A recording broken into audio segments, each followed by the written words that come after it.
Hello guys, আজকে দেখতে পাচ্ছ ট্রেন অপরাধ করেছি আমার বাপের বাড়ি। তা এখানে পিছনে অনেকটাই বন জঙ্গল হয়ে আছে বলে আমি ভালো করে তুলতে পারিনি। ট্রেন দাঁড়িয়ে আছে দেখতে পাচ্ছ, আর সামনে কত লোকজন। যাই হোক, একটুখানি ভিডিওটা করেছি। আর এদিকে বাপের বাড়িতে আমি আছি, আর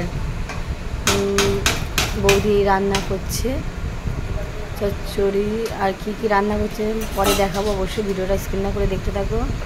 এদিকে বৌদি রান্না করছে, আর অনেকদিন পরে বাপের বাড়ি এসেছি, তাই ভাবলাম তোমাদের সঙ্গে শেয়ার করি। আর এদিকে আমার বড় ছেলে শুয়ে আছে, মা এদিকে জামা কাপড় ভাঁজ করছে।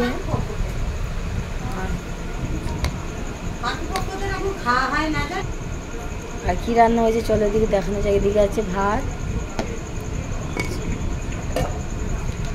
আর এদিকে আছে মাছ ভাজা, খাওয়া হয়ে গেছে অনেকটা। আর যেটুকুনি আছে তোমাদেরকে তুলে দেখাচ্ছি। আর এদিকে আছে পুঁই শাকের চচ্চড়ি মাছের মাথা দিয়ে। আর এদিকে আছে একটা মাছের ঝাল, টমেটো দিয়ে মাছের ঝাল নোনা মাছের। এদিকে এটা চিকেন। এই হচ্ছে আজকে বাপের বাড়ির রেসিপি।